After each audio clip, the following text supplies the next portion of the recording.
Welcome everybody to the Chess Lab, welcome to episode 24 of Road to 2500 Lichess Rapid Rating. Let's jump into the game, 15 plus 10 as usual, let's wait for the opponent and I'm gonna drink some water while we wait.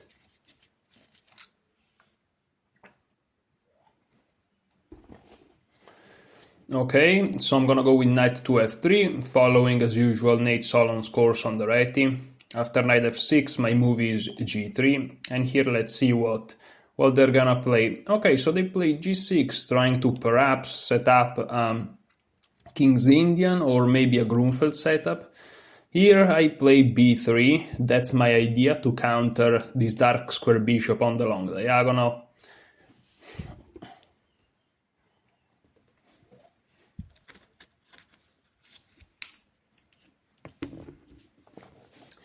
Bishop to g7 played, bishop to b2, they castle, and here I'm gonna play bishop to g2.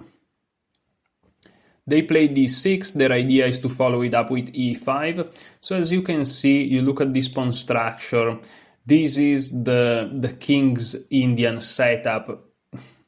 You can really call it also the dragon setup if you really want to, but usually in the dragon there is e4 and also, you know, after c5, d4, these two guys get exchanged.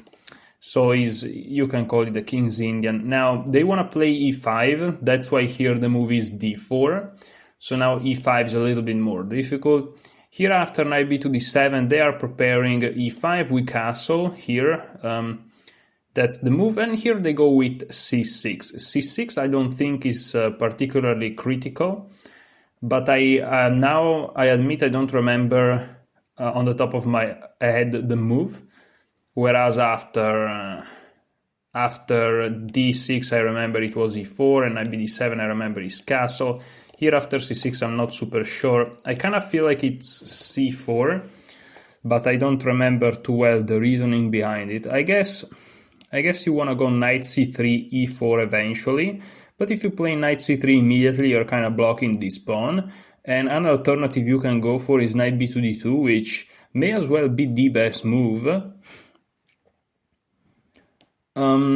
You know, yeah, and then there is something like d5. I'm just gonna go with c4. Probably playing knight b to d2 is also fine, because you're just developing a piece. You can't be doing anything particularly wrong. But also, yeah, I mean, I like this idea of just taking some space in the center. As you can see, I'm controlling some space, so it doesn't look terrible. And here, okay, I kind of have the option whether to move this queen or this knight. Again, I would like to get e4 in. So do I play queen to c2, or do I play knight to c3? Or perhaps even knight b to d2, because again, it may feel like after c4 then I have to really proceed with knight to c3, right? Well, I'm under no obligation to do that, but at the same time, what else am I gonna play? I'm gonna be honest, queen c2 I like, because I'm freeing the d1 square, but also moving the queen away from the d file, so that after e5 I can take, perhaps, and then play eventually for e4, rook to d1, and this queen is going to be a little bit awkward on the d8 square. They'll probably have to move it, but then presumably to c7, but then after knight c3, rook c1, you know, there may be some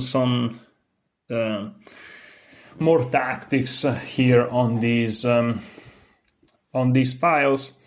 So I don't know, queen c2 looks quite tempting, but at the same time, since I don't know this position, a good rule of thumb, opening principles, will be just play knight to c3. No reason to overcomplicate the position. If they play e5, you can always just take it. And then I may even keep this pawn on the e2 square and just play queen to c2 later, you know? So I'm gonna play knight to c3. I'm just gonna be very flexible. I'm gonna be very, very normal play here. Also, there are some lines. My opponent writes in chat, as you can see, he asks, is this Catalan? That's a good question, my friend. I have no idea.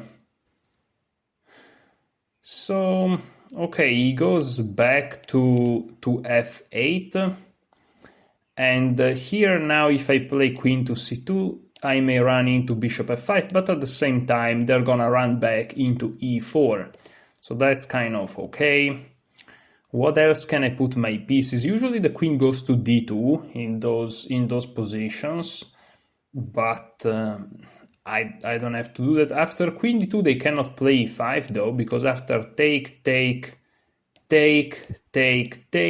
don't have a discovery with the knight that wins that wins a pawn. So queen d2 actually looks extremely good, with the idea of following it up with rook c1, rook d1, perhaps e3, having a very controlled position, not being too crazy, you know.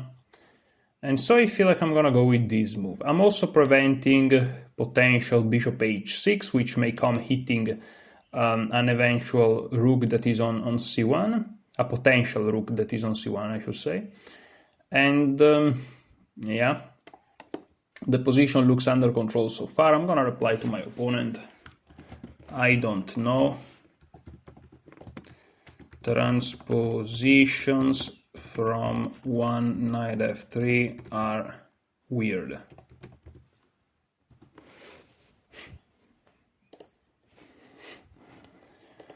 Here we go. So this is, as you can see, this is the very high-level intellectual conversation between a high 2100 and a 2200.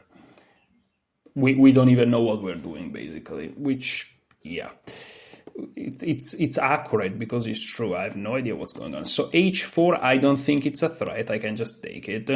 It's interesting opening. Yeah, indeed. True.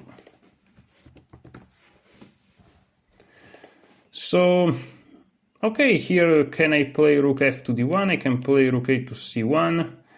I can play e4. I mean, my opponent is not taking the center. I may want to take the center. But then where do I put my rooks? Do I put my rooks here and here? Perhaps I want to put them here and here. Yes, why not? What if I play e4 first? Then can they play e5? They may be able to play e5 because after take... what is this? Take, then they may have knight here or something, but not really, because after I take back, my knight's gonna be defended. I'm gonna go with e4, guys. The tactics are in the air. The tactics are... is like you know, love in Paris. It's in the air, you know, like tactics. Okay, I could have said pollution too, but you know, it sounded a little bit less romantic and dramatic at the same time. So let's go with love and tactics. Even though pollution is probably more appropriate, but okay. And yeah, so e4, bishop g4 is an interesting move that I'm noticing, you know.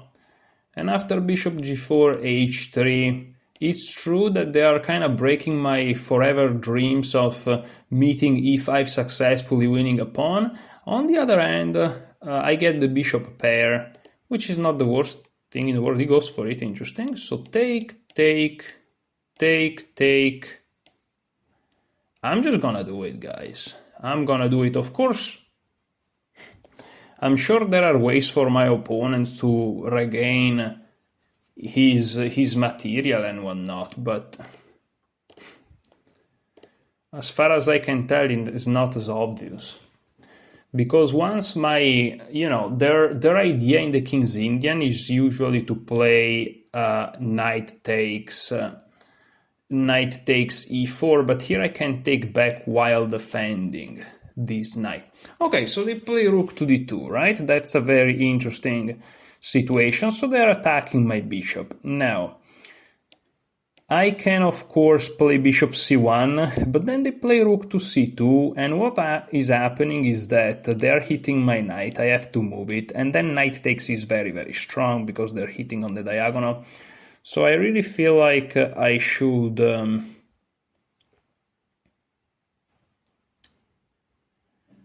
I should defend this knight.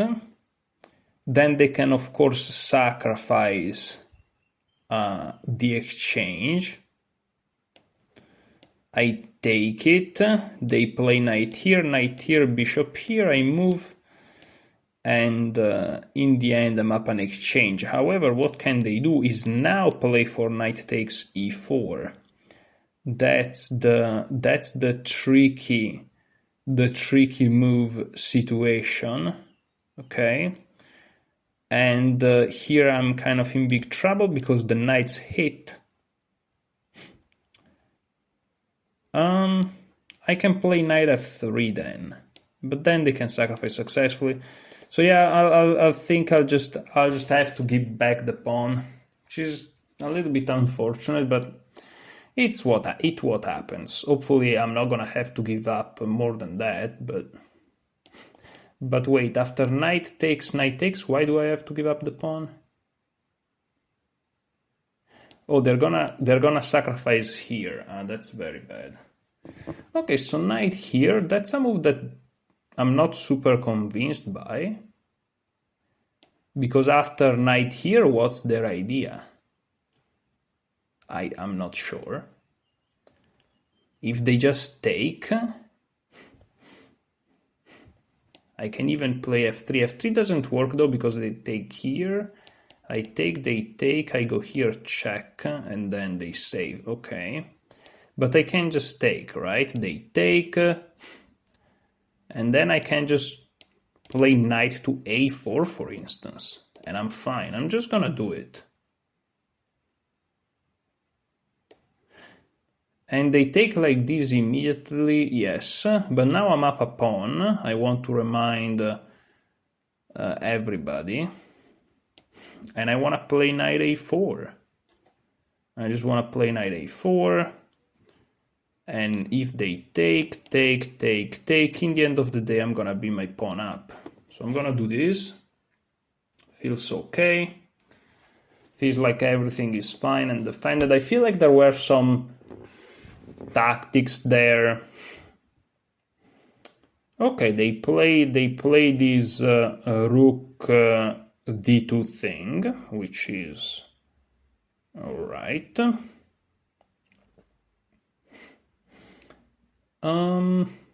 So what to do here? What to do?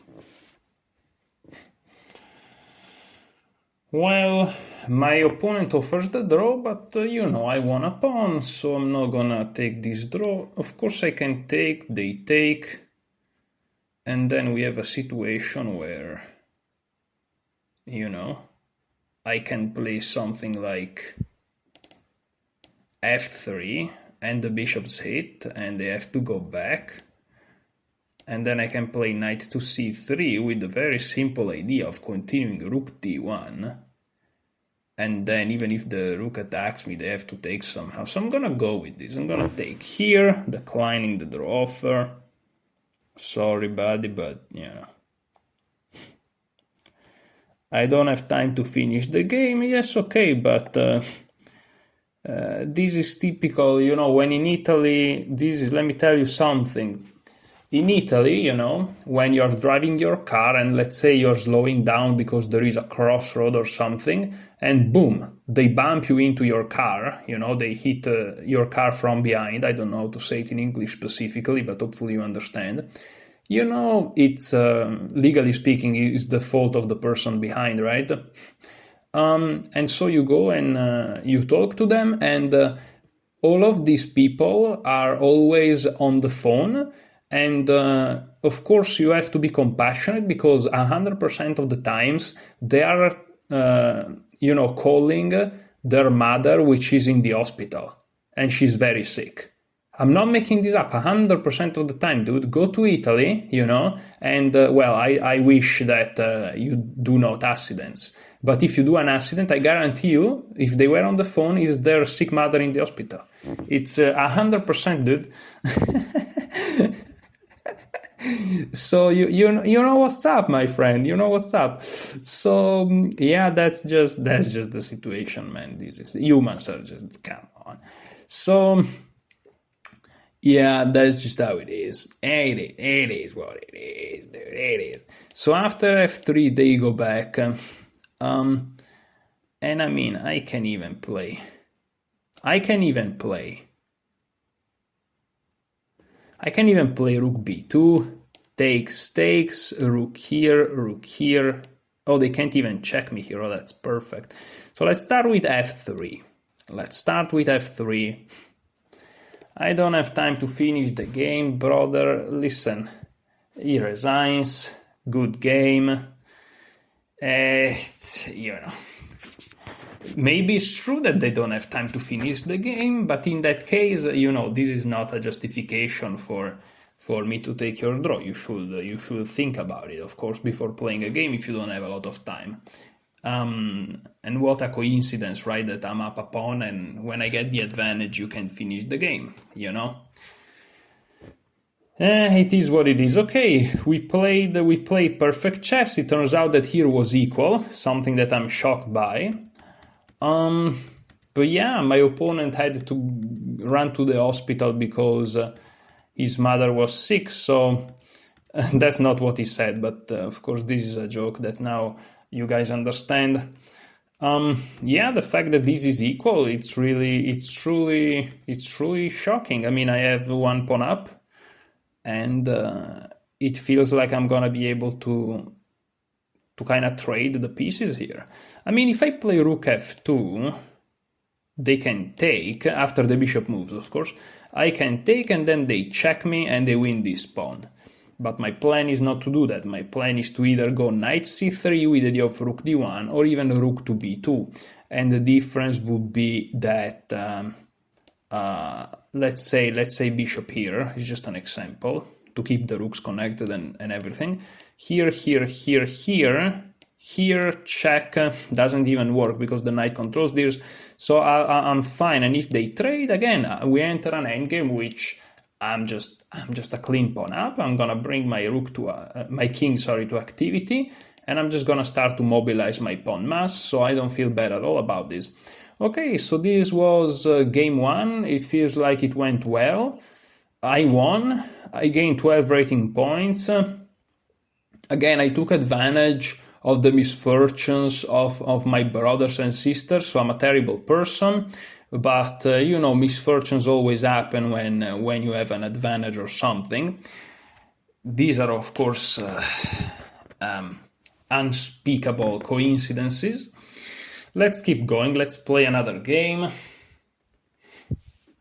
And, you need to understand, I'm actually the type of person that believes others, The first time that I heard a story like this, I think is my father that told me this story, that he was driving and somebody bumped into his car, and they went down and they said, "Oh, I'm so sorry, I was at the phone because my mother's in the hospital." And I remember when I was a kid, I believed it, "Oh, the guy has the mother in the hospital, poor guy." I'm not... Based on what I told you guys, you may think that I'm one of these people that think weirdly all the time. No, actually, I'm quite naive in a way, because I wouldn't make a story up, because I wouldn't be at my phone when I drive the car. You know what I mean? I'm one of those boring vanilla people. I don't know what to tell you. Like, leave it, take it or leave it, I guess. But anyways, one knight f3 again. We are playing with the white pieces once more against a 2440. Yo, guys, this is strong. I don't know what this guy's name is, but it doesn't matter. No, don't abort the game, dude. Don't abort the game. You're at 2440. Come on, we can have a nice game. Oh, he's gonna abort the game. It's taking too long. He's gonna abort the game. It's taking too long. No, why do they abort the games? Here there is a very good opportunity to make jokes, but too much political jokes. Okay, let's go again.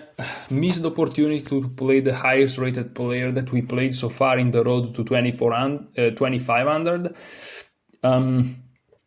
And listen, sometimes things like this happen. Not always things goes your way, and is life.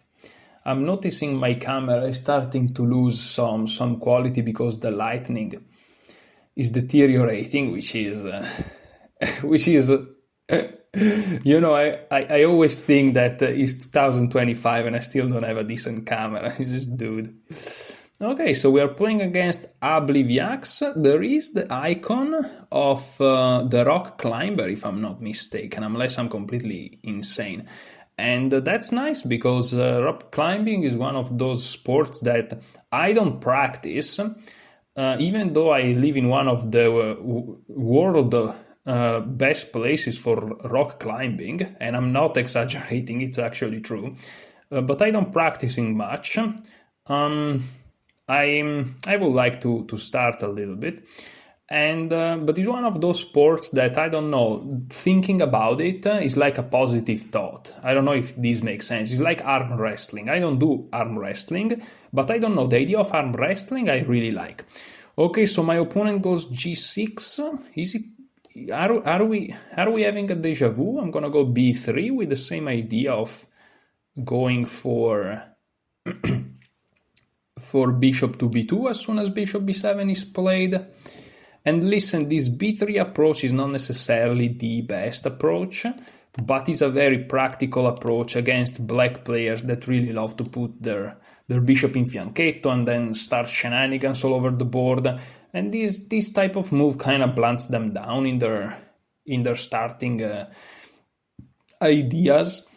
But again, if black plays properly, this is perfectly fine for them. They should be already equalizing, I think, objectively. But again, objectively, it's just in the engine world. Okay, so they are playing one of those very unusual move orders where basically you have to be careful. If I just continue with bishop b2 very naively, I think they can go d5, completely ignoring at the time being this whole situation. And then they can blunt me with d4. Now I think that after bishop b2, if they go d5, I have the option to capture this, and this is okay for white. I think that bishop b2, bishop g7, and now c4, that's the way to go. But I'm gonna go with c4 immediately because c4 doesn't hurt. It just doesn't. And so I'm gonna go with c4 right now. Again, I don't want them to get this free d5, neither now or never. So, yeah. Okay, so they play d6, which is very nice for me to see. And here, since they haven't played bishop g7, I think for the time being, I can simply go with bishop to g2. Again, closing in with castling, can't hurt. I'm not quoting some motivational books. And okay, this position is a position that I'm not too familiar with. It's like a King's Indian, like we already saw. I'm looking at the pawns when I say this, but there is also c5. And this c5, e4 thing, we talked about it in the dragon, but this is not a dragon. Like the pawn on c4 is not the dragon thing. Okay, so they have a knight here. Again, I'm just gonna castle. I don't see reasons not to. Okay, they play e5, but again, this structure here is not as scary as like having the pawn to d4. What matters in my mind is that they don't get this d5 situation. And here, a part of me wants to keep going with bishop to b2. However, another part of me is like, this structure looks quite solid for them. So why I don't keep my flexibility? I play knight c3, which again is very flexible. It looks at this square. Perhaps it prepares to do a counter same structure but up a tempo.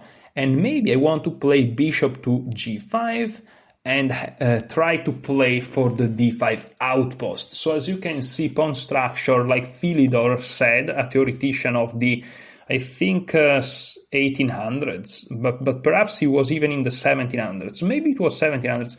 He said pawns are the soul of chess, because again, as soon as the pawn structure changes, all the piece dynamics changes too. So okay, here I'm gonna keep my flexibility. I'm gonna go knight to c4. Of course, there is the chance that they push e4. But this is a move that I look with suspicion, because after I play knight e1, you will notice this pawn is under attack, and it's not as easy as defending it with d5, and it kind of resembles the Nimzovich Sicilian, actually. So okay, they play this move h5, which is interesting.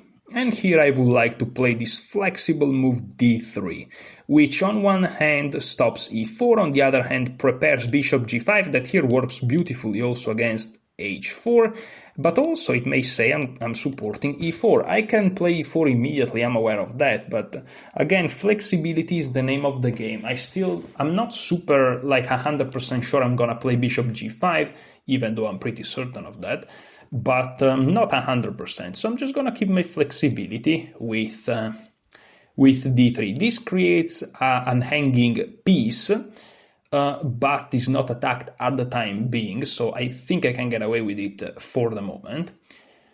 And yes, this is just the way that we are rolling here. If h4, I think I'm just gonna take it. And if they take, I don't believe in this. Like, I'll be blatantly honest, I don't believe in this. It's just, I don't believe in it. If this, I just play h3. I don't believe in it. I really don't believe in it. I can also play bishop to g5, and if f6, I move it back, and they're not attacking this anymore, and if they push, then again bishop g5. I just don't believe in it. f4 if needed. I really don't believe in it. I have to be careful about this, but h3 should come with tempo first, so... So yeah, I don't believe in those sacrificial ideas, which it doesn't mean my opponent can't play them. It doesn't mean that they can't practically work, because of course my opponent would ask me certain questions after that happened that I have to answer, and if I fail to answer them correctly, I may find myself in trouble. You know, there is a difference between objectively wrong and practically wrong. Practically, basically nothing is really wrong, but objectively I think h4 is wrong.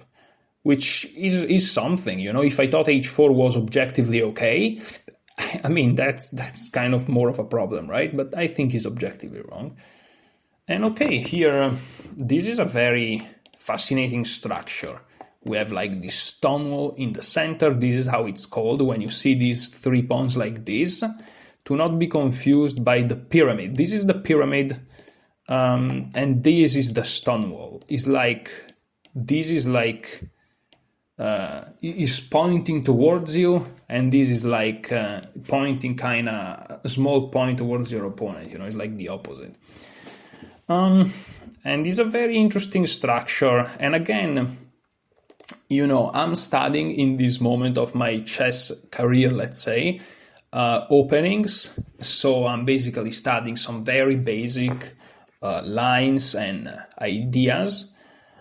But I'm not studying like chess properly, like strategies, pawn structures, exercising my tactics, training my visualization, my calculation, looking up my endgames. I'm not doing that yet, simply because I'm sick and tired of not having a repertoire. Like, I'm not exaggerating, sometimes I join a tournament over the board, I sit down, and I don't know what to play on move one.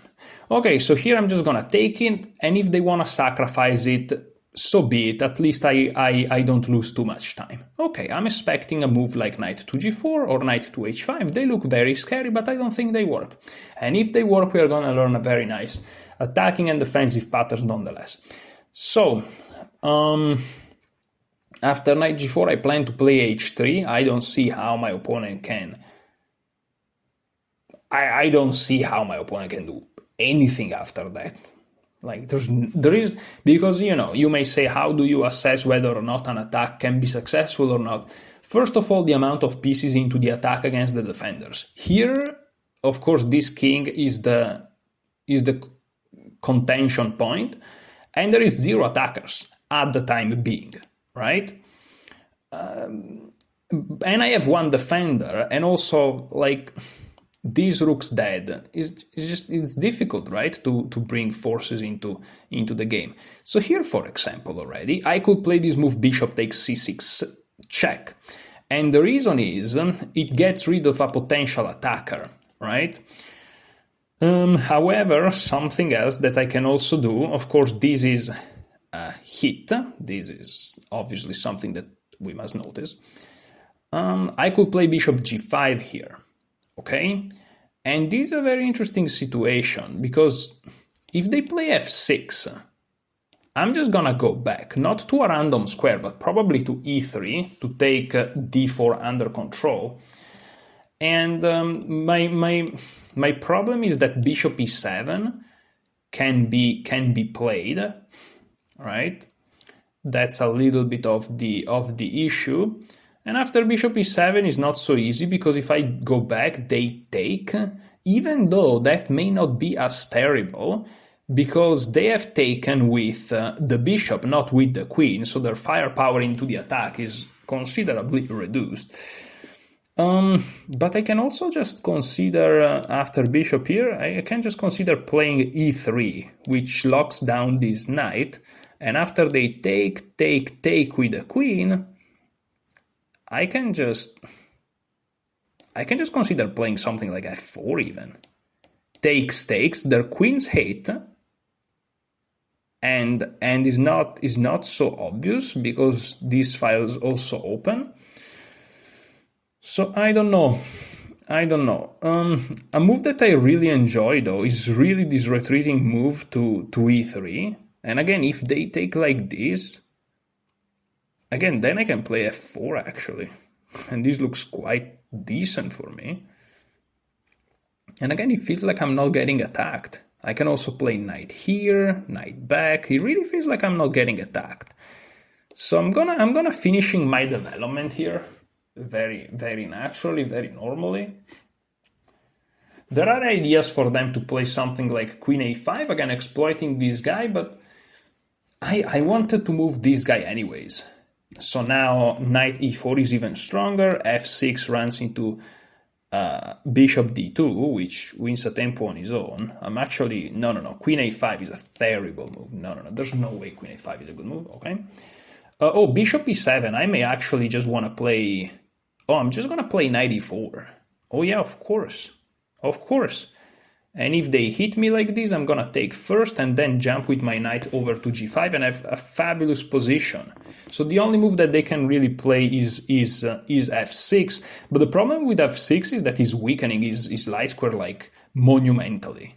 No, this is atrocious. I'm trying to also exercise my English speaking abilities, which I know goes far beyond saying some fancy words for the sake of it. But yeah, atrocious, that was 10 points to Gryffindor, you know? It was a very good word. The way I said Gryffindor wasn't that good, but, you know, you have to balance in life. So, okay, they can go back with a knight, obviously, but then, do you remember, guys, this dream scenario of mine to get my knight to d5?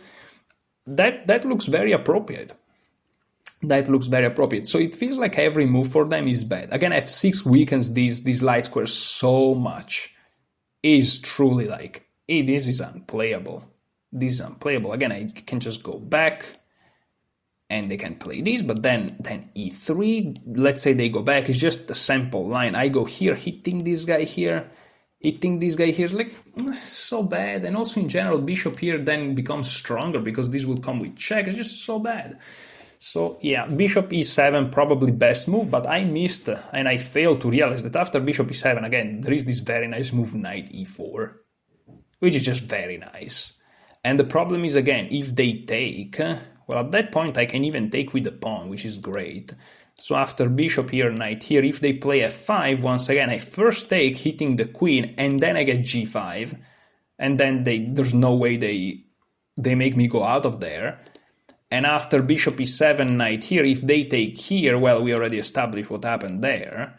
What if f6, for example? Well, then I can just go back, and you may say, what if f5, which attacks the knight, attacks the pawn? Well, then I can just go here.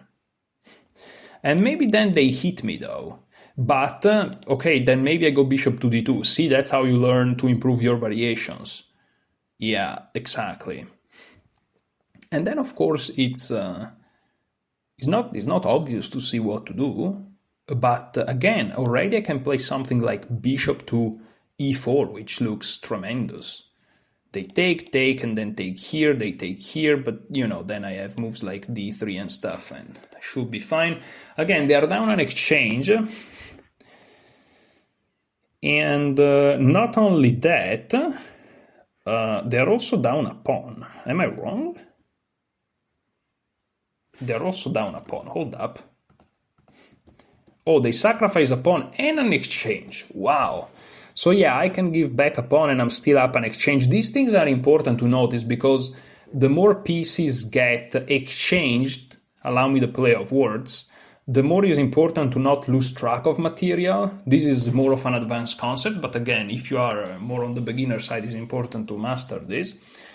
I'm gonna go with my move. Again, not wasting much time because I think it's important to keep time under control.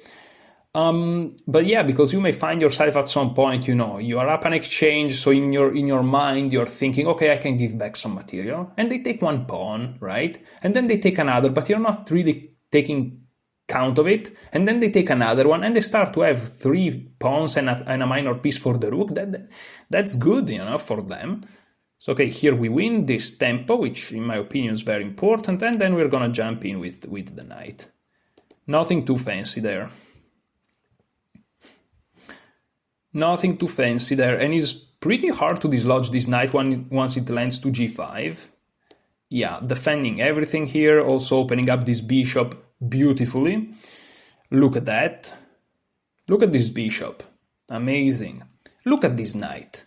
And I'm up an exchange, so I mean, this is basically 3 positional points, really. This is awesome. And I'm gonna go with e3 to restrict this guy. If they go here after a3, I think they're just realizing all they can do is go back.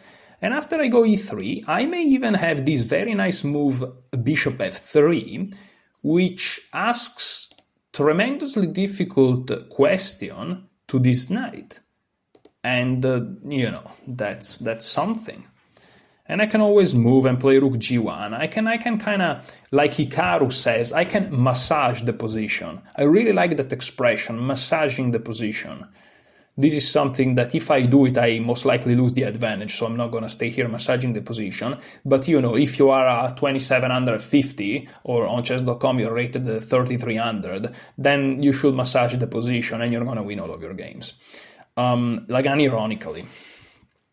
Okay, so here I have this move e3, and my opponent's idea is to go back to e6, right? So that they're gonna trade it for the knight, but then I can play f4. I can play f4, the knight stays restricted, and they can take here, right? But I can take back. And the problem is, if they jump in, then I have rook e1, and they are in trouble, you know? It's not so easy to dislodge that knight, perhaps, but we'll see. So, okay, I'm gonna go with e3. First of all, let's check that I'm not blundering instantly, which wouldn't be the greatest thing. But I shouldn't be blundering instantly. So they go back. Now, this is where it gets kind of interesting, because, you know, it's a question of how to approach this position. Not too easy to answer, So, after f4, they can take, and here I can actually take like this, believe it or not. And the reason is, if they take with the bishop, which looks like the most logical, after I take back with the pawn, and they take back with the queen, I have ideas like queen to e1. Queen to e1 forces the queen off the board unless they want to go back defending this guy, but then I have bishop takes, and you may say, well, they can take it now, but then this is falling. So I'm going to go with this move. This requires some calculation. And again, if they take, my plan is to take like this first, which again requires a little bit of calculation because this pawn in the end falls. But again, if I lose that pawn and I can trade queens, very important, then I'm up an exchange and they have no counterplay. And remember, I'm up an exchange and a pawn. So if I lose a pawn, I'm just up a clean exchange. And it feels like my pieces are kind of more active than my opponent's pieces nonetheless. And so, because, okay, you know, if they take, and then take here, they are having counterplay, you know. But,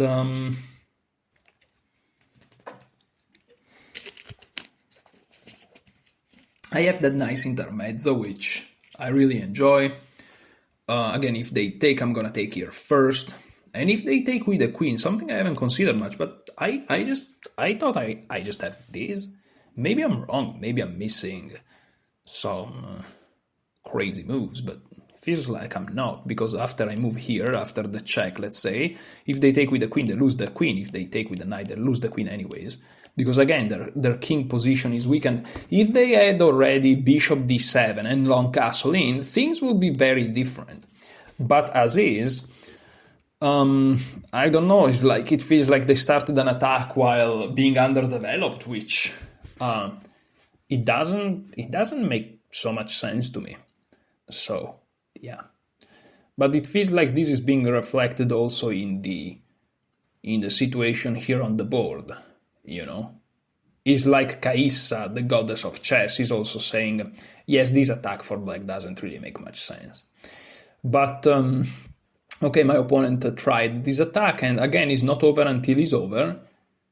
But also I'm noticing their time is very low, so they're low on time, and all these elements considered. Okay, so let's wait. It feels like there is more lightning now. Sometimes I look up because there is the second monitor. Feels like there is more lightning, but it should be less. Maybe it was a cloud before. I don't know. Okay, they take again. We discussed this. I'm gonna take here. That's my grandiose idea, to take the intermezzo.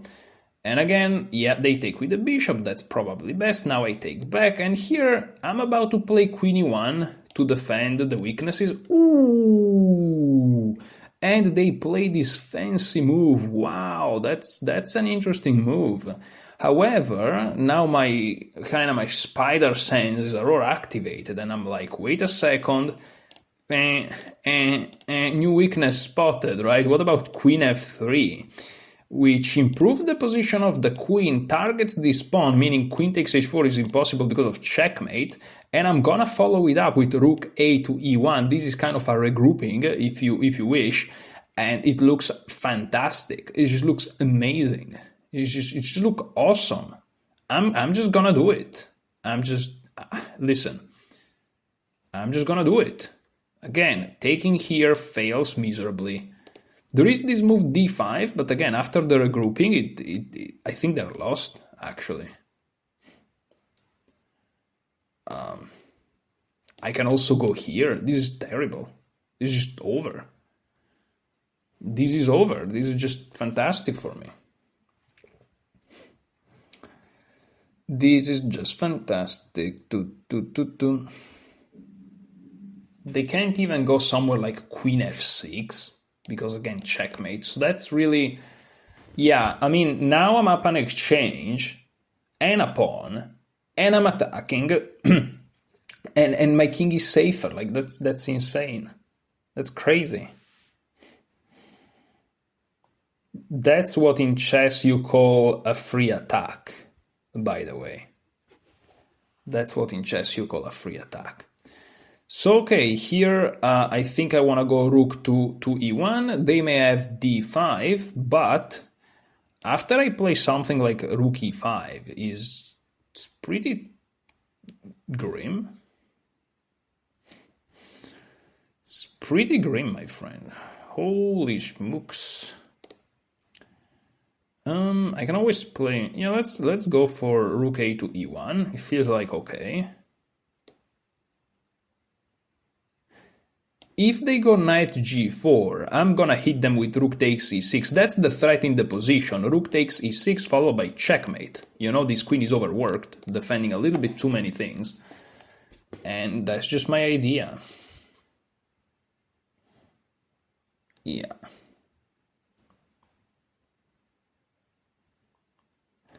That's just my idea. If they play rook e8, I still hit them with this, I feel like. And then check, and then they have to move, and then check. And they have to block with the queen, and then I trade into a winning endgame. If they move the king up, I win one more rook, so.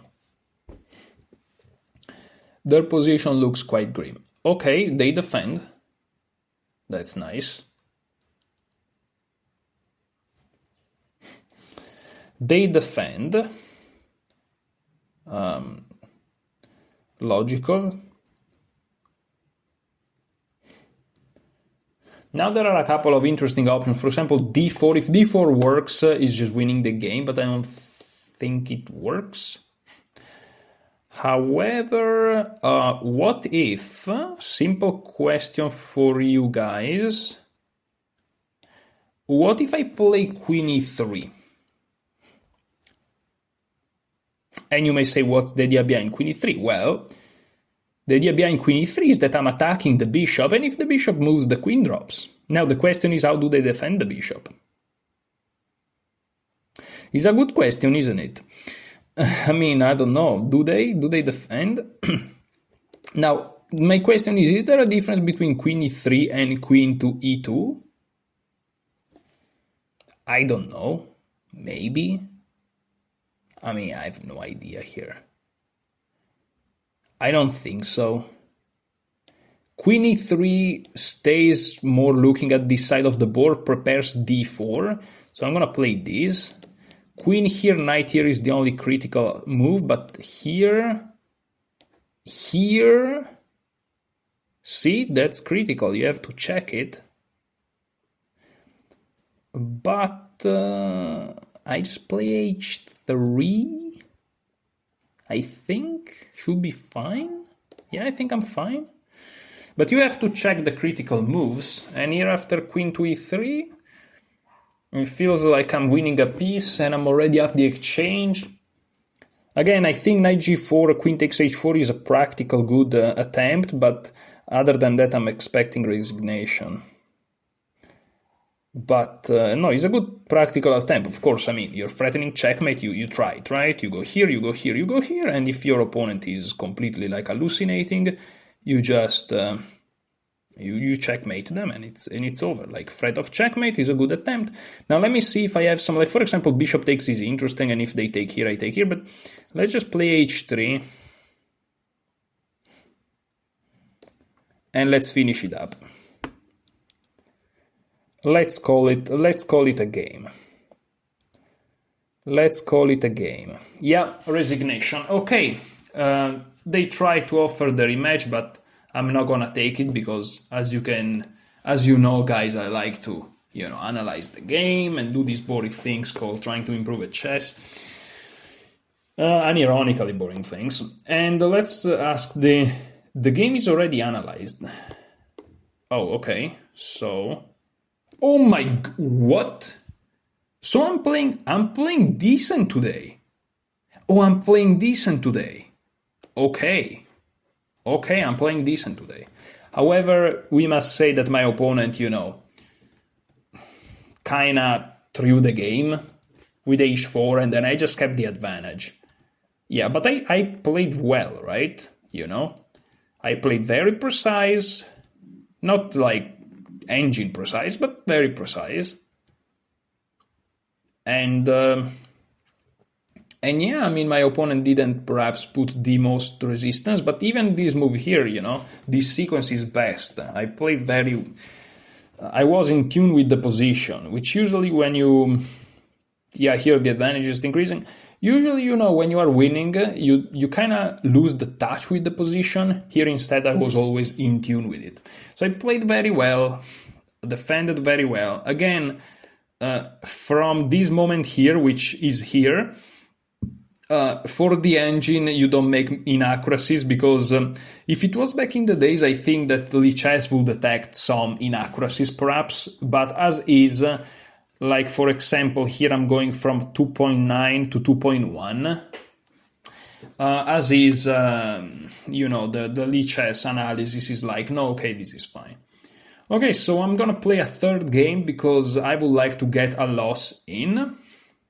Again, for my mindset to not get angry or upset, let's try to get a loss in. This is going to be the last game, so if I lose it, great. If I win it, well, needless to say, great. Okay. 3 games today, but the first 2 were kind of fast. This is just 50 minutes in. Usually 2 games is like 1.5 hours. Okay, knight f3, white again. I'll take it. And as you can see, I'm 22-42 again, so I'm kind of fluctuating in this rating range, which is interesting. Again, dude, what's going on? Like, why is everybody playing the same thing? Bishop g7, this incentivizes me to play bishop b2, of course. Anytime I see moves like c5, I first play c4 most likely, but we'll see. If d6, we know d4 is the move. And if something else, well, we'll take it from there.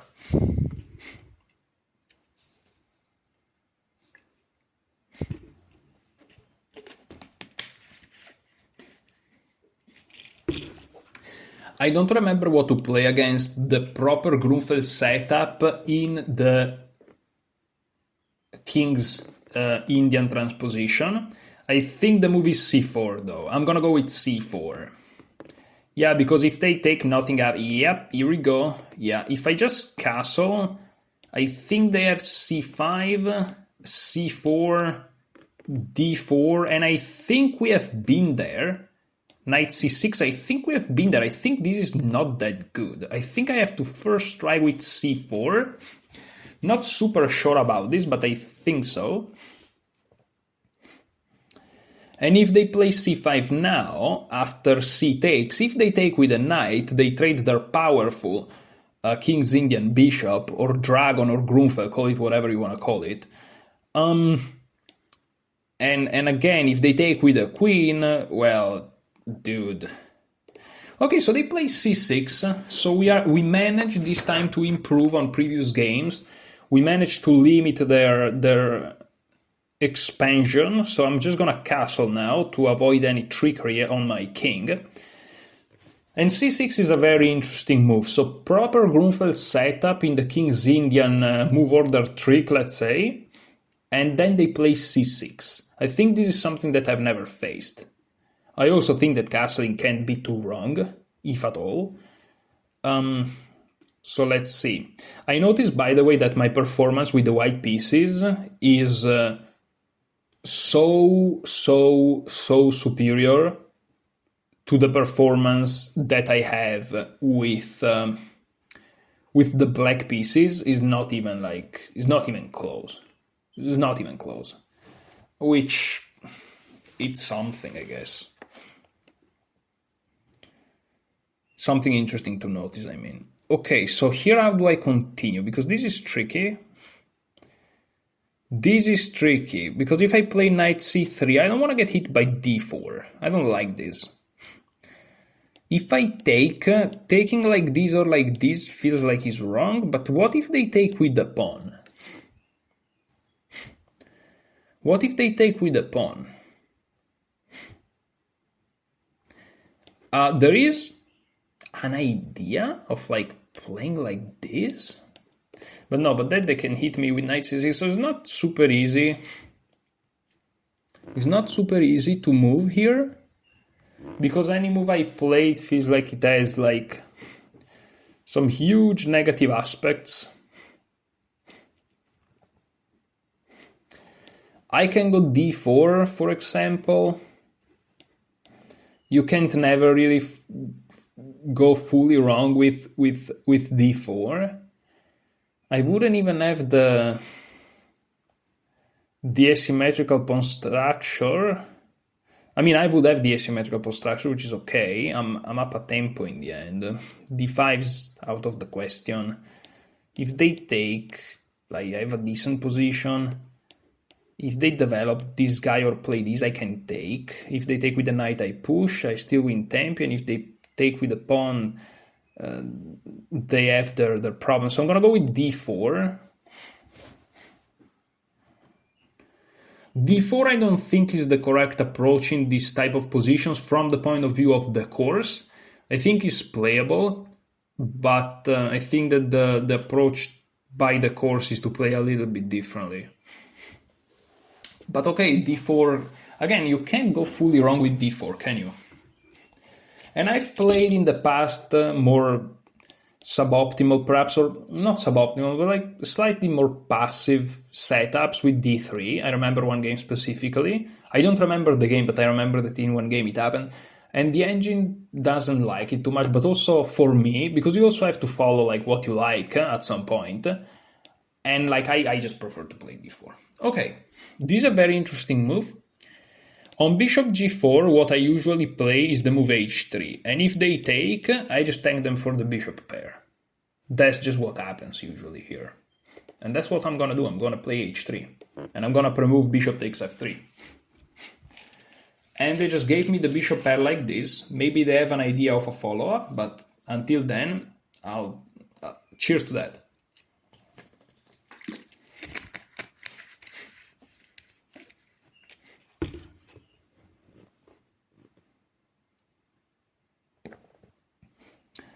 One typical idea in this bishop g4, h3, bishop takes lines is that white plays d3 and e4, but only if black plays e5 after the immediate capture. But here, since my opponent already compromised with allowing me to play d4, that's kind of the compromisation, this makes no sense, and so they probably are going to play something like e6, but against e6 I think the move was exactly to play d4. So we are basically gonna transpose in a similar line that is in the course, where white's doing absolutely fine. Okay, queen b6. What is queen b6 doing? It's applying some pressure over here, and it's pinning this pawn. So the threat is d takes c4. Okay. So how to deal with the threat? Well, I can play queen to c2.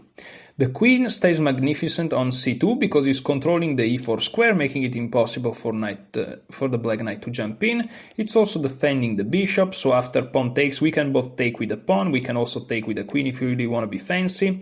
And also we are keeping the knight flexible to go in both of these squares. And yeah, that looks lovely. And also it cannot run into something like this. So let's go for this. Let's just go for it. Queen c2 can't be too wrong. Defending what I need to defend. The d4 pawn is not dropping since my bishop is there defending it. And life is okay.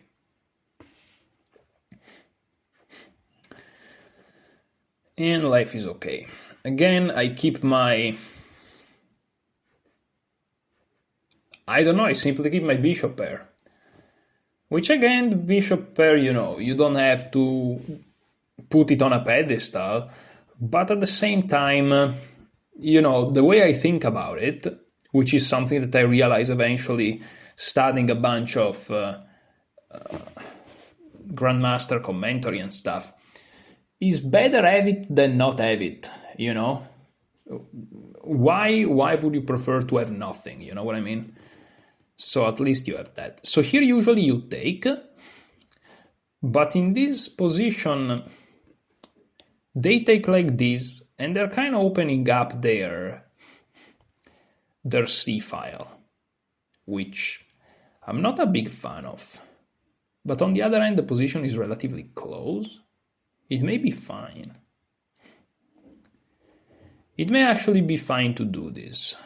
What else can I do? I can play knight to d2, obviously. They can play e5.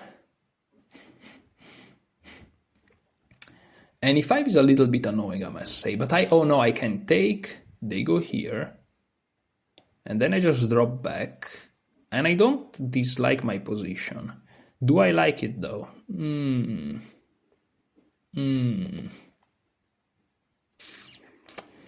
I'm not sure how much I like my position either. Knight d2, e5, takes. I go here. They can push. That's what I don't like. They can push. Or can they? No, actually I don't think they can. Let's go knight d2. Let's see what happens.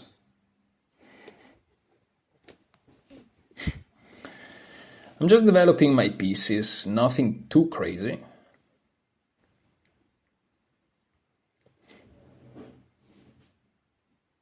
Nothing too crazy.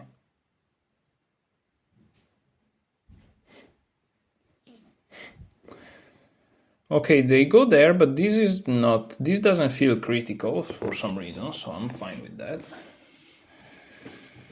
And I can strike with e4 actually here. Take, take, take, take. Yeah, I can strike with e4. Do I want to prepare it?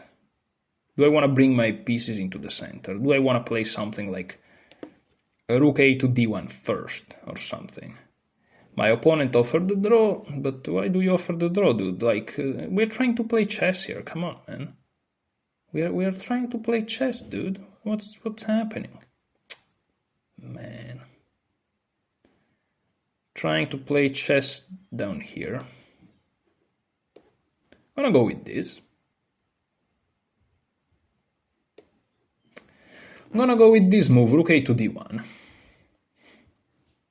I have some ideas because I noticed that after e5 takes, I can actually take with the bishop. Because after they take, this rook is not defended, and so I can actually take here. And knight here, there are some tactics involving knight here, and my piece is spread to life. I will lose the bishop pair though, so I'll have to think about it. They go for it. Okay. Well, here I take it. There's not much There's not much to think about here, guys. Like I have to take. And here I have a couple of possibilities. So, the first possibility is to drop back with the bishop on g2 to save my bishop pair and keep my position, you know, nice and clean and all these beautiful things. The second option is to take, become very tactical, take, and they cannot take back with a pawn. How do they take back? But they could take back with the knight. That's a possibility. But then this is a fork, so they can't do that. Very nice to notice. So takes. Oh, but they can't take back with the rook either. Because my bishop controls it. So this is just great. Let's go for it. Am I crazy? This is just tactics. Tactics in the purest form of tactics. Yeah, take. Am I missing something catastrophical? It's possible, but again, they cannot take back. This is something that I saw from the distance, but I thought that, okay, they're just going to take back with one of those pieces. But this encounters this, which in the beginning I thought was just attacking the queen, but is a fork. And this, well, encountered this. So, yeah. Wow. They take like this, but again, what am I missing? What am I missing here? What am I missing? This is a fork. And you know what's annoying for them? After this, first of all, I can move my queen, but I can just take. And after take. Oh, they have this move. Wow, okay. I didn't notice that. Okay, that's a good move.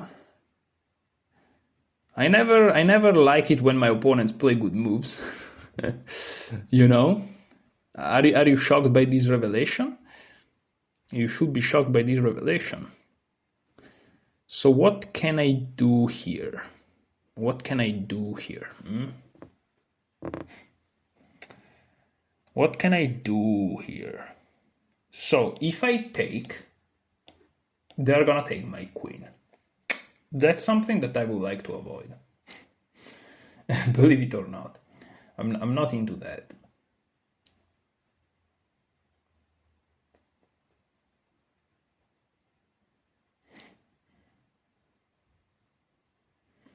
However, I think they're gonna lose a pawn. At least. Because I can go here. And you may say, why here? Because I'm keeping this square checked. And so their knight is hit. They don't have weird moves. If they go here, I have this, which skewers them. And so after I go here, they have to go back. And then I think I can take. And after they take back, I take and I'm just up a pawn. I'm up a clean pawn here for once. And the point is after this, if they try to be fancy, I'm the fancy one. Check. And I win a pawn anyways. Now, do I have some tricks? Like for example, b4. If they were forced to play this, I would be winning. But they can take with the knight. And I feel like my position is falling apart very quickly. I don't like it. So I'm just gonna play this. Am I falling for some tricks here? I don't think so. I think I'm fine.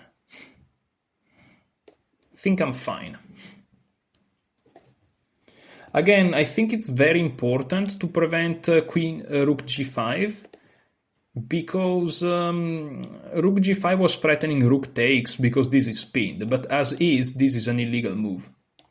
I mean, it's not illegal, but I take it, you know. Okay, so far the game is going all right. We may be winning a pawn. Feels like the lightning is kind of going down a little bit.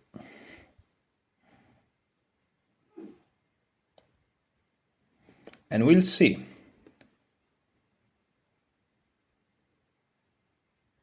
We'll see.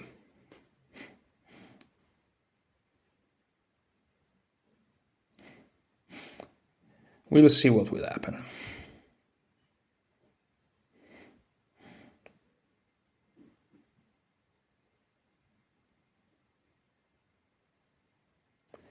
Yeah, so far the game is going okay. I'll have to give up the light square bishop, which is, I'm not a fan of that, but sometimes you have to do what must be done, right? It sounded much more dramatic than the context attached to it. You know, we're just playing a game of chess. We are not deciding the outcome of a war or something. But still, sometimes you have to do the things that has to be done. I don't like this too much. This is perhaps the worst possible square for it. My opponent is also running into this. He's really asking for it. There is f5 though, which saves them. Oh my goodness, I have an idea. Oh, I have an idea, guys. My idea is e4. This gets complicated. So e4. I'm attacking the knight. Now, this is so complex. There is knight f6. Oh, knight f6. Okay, I answer my own questions. Oh, but it's not over. This is so complex. Because, of course, if I play bishop g4 now, they can take. However, after this and this, I play e5 again. Where are they going to go? They're going to go back. Fantastic. But now bishop g4. And you may say, what's the difference? There is always f5. But now I take en passant. That's the difference. Wow. e4. Holy smokes. Does this work? Let's calculate again. What if they move here? This. Oh, but then they can take back. But then I have this. Oh no, but then I can take it. And if they take, the knight drops. Whoa. Oh, but then they can take here. But then I can take here. Things get crazy. I'm gonna go for it. Okay, what can they do? Calm down. Calm down, dude. Calm down. Because I can win a pawn easy, but why can win a pawn when... What if they go here, for example? I go here, they go here, I go here. They go here, and then I go here. I'm hitting this rook. What are they gonna do? No? What am I missing? I'm gonna try to go for e4. Also because e4 can't hurt, right? There are ideas that I just noticed, like bishop here, but I think I can just move, and then 3 pieces are hanging. Wow, e4 is a move. Holy smokes, e4 is a move. Wow. e4 truly is a move, isn't it? e4 is a move. If e4 is correct according to the engine after the analysis, it means that today I was just playing good chess. Like that's just what it means. Maybe it's wrong and I'm hallucinating, which is possible. Possible. Again, the fact that after f6 there is e5 anyways, this is crazy. This is just insane. Mind-bending moments. Yeah, e4 is such a good move. If it works again, who never knows. Wow, e4 is such a good move, dude. If e4 works, that's impressive. That's impressive, my friend. Creating weaknesses everywhere, this is just great. This is just great. But even if I don't win their exchange, with like knight e7, bishop g4, f5 takes, it feels like I'm still having the much better position. That's what it feels like. I'm hitting so many things, but after the infiltration on queen to e7, because the good thing is if I win their exchange, I'm losing the bishop. If I don't win their exchange, it's true that I'm not winning their exchange, but I'm not losing my light square bishop. And I'm probably still gonna end up winning a pawn here or something. And with my light square bishop on the board, their counterplay is severely limited. And also, my bishop is pointing towards these pawns, especially if this guy falls, then everything falls. His bishop is pointing towards nowhere. So that's also an advantage. Of course, their king is a little bit safer. Okay, here we are, the moment of truth, ladies and gentlemen, the moment of truth. I'm just gonna push it. Why not? Why not, guys? I'm just gonna push it. See what happens. Just gonna push it and see what happens.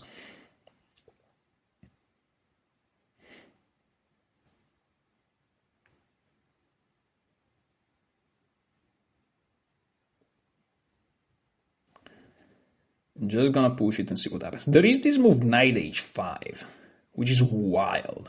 That's a wild move. That's a wild move.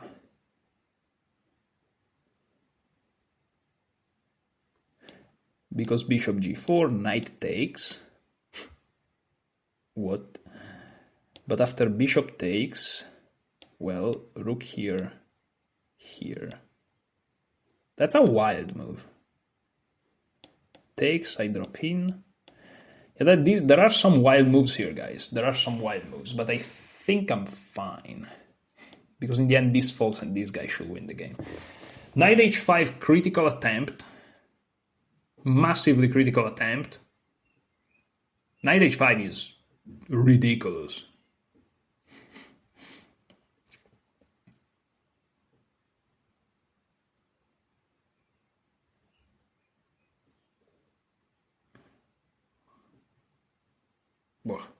But after knight h5, I may just have bishop g4, knight takes g3, and like rook f to e1, which is so cold-blooded, it scares me.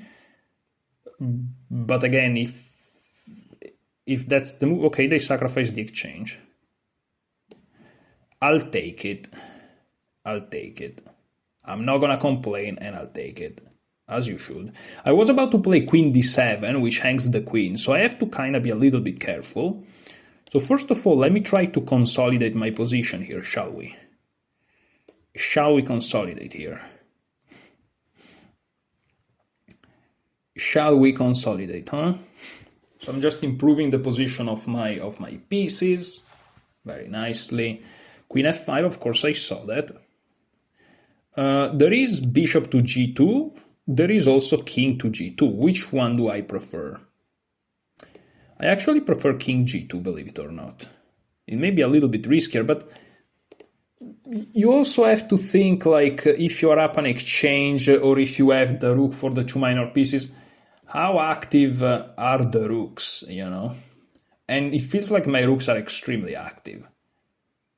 So it feels like I'm not risking much here. If this knight move, for example, I immediately trade queens and I win the game. Okay, so they play for h5, logical.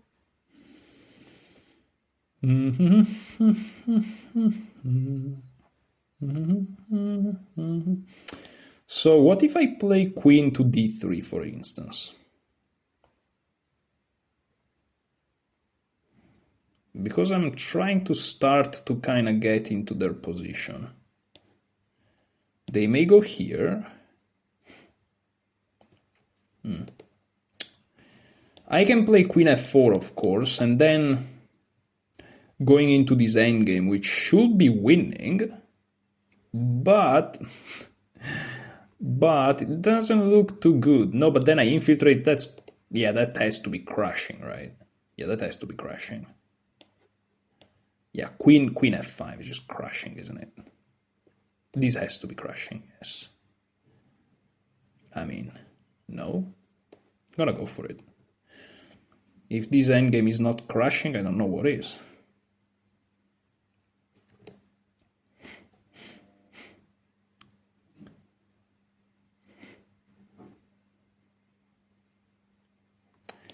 Queen here, there is a funny little move. Oh, they take it? Wow, I'm missing something maybe. I thought that wasn't too good. Because, you know, it's true that they're gonna have some counterplay, but first of all I can play f5. And, you know. But I just wanted to enter here. And just gobble up some pawns here and just win the game easily. So I just entered this position up an exchange, thinking I have to be better. After bishop h6, I can actually also go king to g3. I have to be careful not to get mated, but my bishop is beautifully controlling their knight, which is something important. I think this is a winning endgame, but I have to be precise. Yeah, I'm definitely playing better than the previous days, perhaps, but again, it feels like I'm always playing the same guys, you know? But I guess I thought about this a lot. It's like if you play 10 games in a rating range, some of them are just gonna go your ways and some of them no. It's like more of a statistical thing. It's like your play matters, but not much. Because I feel like I always play like the same, but sometimes my opponent... Because, yeah, in the end, your rating is like is an average, right? Okay. But my opponent is playing some decent moves, so hold on a second. I have to think about what to do here. I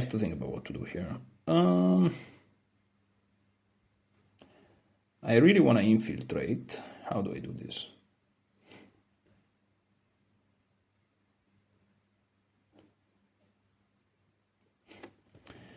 If I could bring a rook here, that would be awesome. Awesome.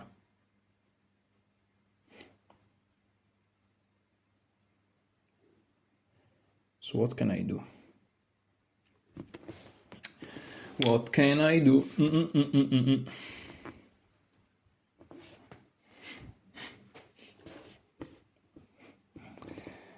I can start to play something like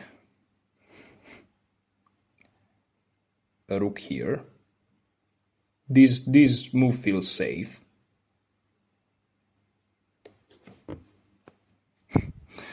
This move feels safe.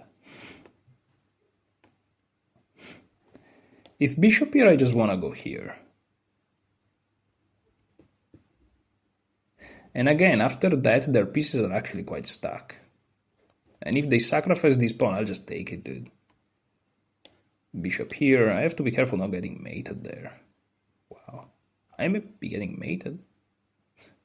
What? I may be getting mated. Yeah, I may be getting mated, actually. I have to be careful. After bishop here, I may just want to go here.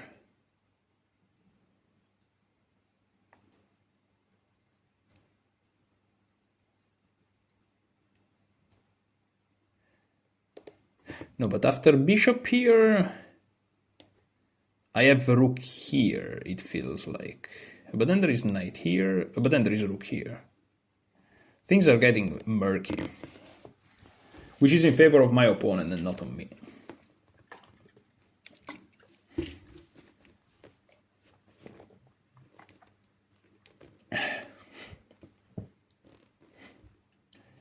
Bishop h6. What do I do on bishop h6? I don't know. I have some ideas, but...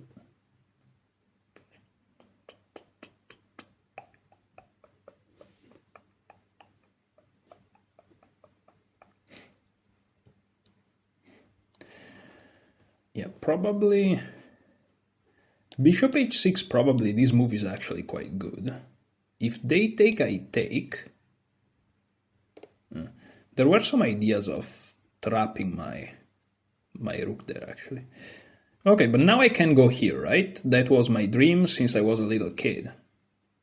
And if they play this, they're hit with this. Unfortunate. What happened if I go here? It seems so natural. What? This looks so obvious. This looks such a natural move to me. What's wrong with that? I'm just gonna go for it. The point of having a knight on f6 is that it controls the d7 square. And again, you see, like, these people are thinking, they're not playing perfect chess, and I'm just winning against them. Whereas 2 episodes ago, I played those 3 games against those 2100s, low 2100s too, by the way, like 2110. And there was just no shot. Like, look at this. What is this, dude? Come on. Resignation now.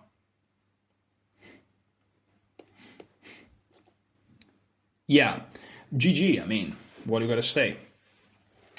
And we are back at 2250. But again, it feels like...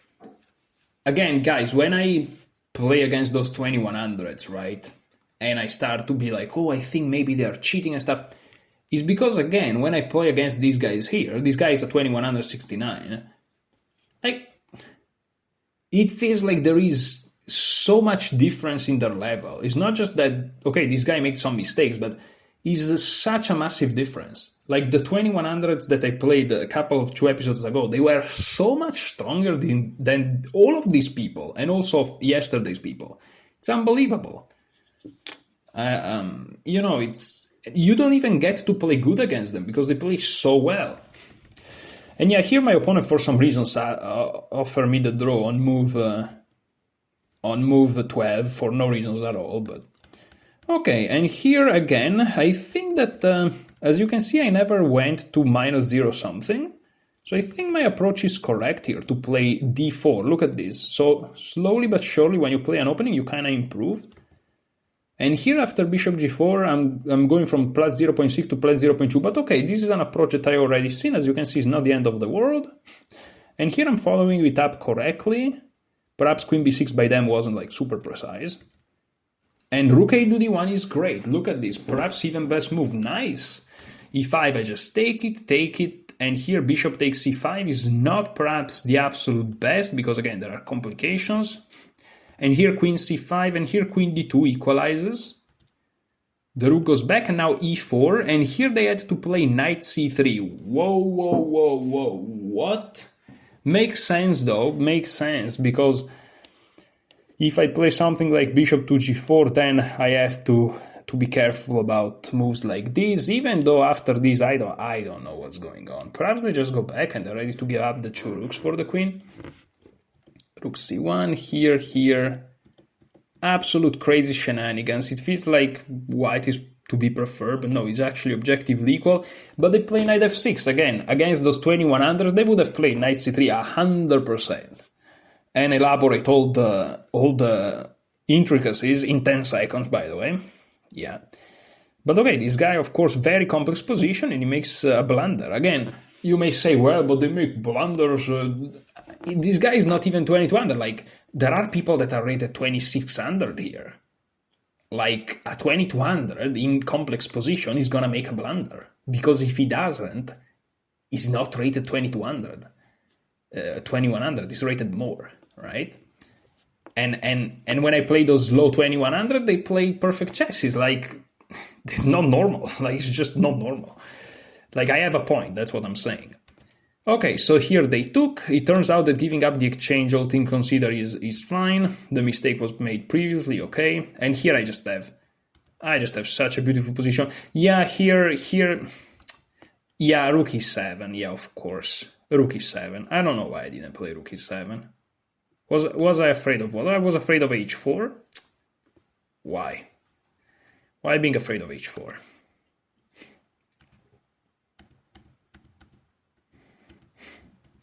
No reason to be afraid. But okay, queen f4 is not the end of the world, but of course now it's a little bit difficult. Bishop f8 would have been more resilience, but king f8. Oh, and queen f4 was my only mistake, okay. So rook d3, knight e8, rook e8 was better, but knight e8 allows rook d7, and here of course this is immediately a blunder. Rook b8 would have been better, but then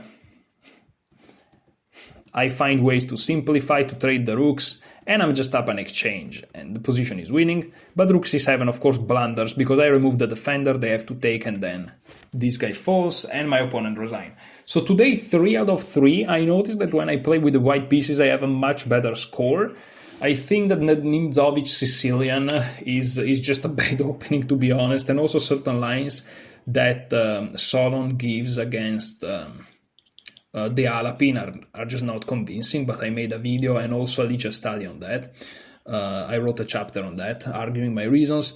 But again, I committed to use this repertoire, so this is what we gotta take and use. And yeah, I 3-0 with the white pieces. That's of course very nice. Now I'm rated what?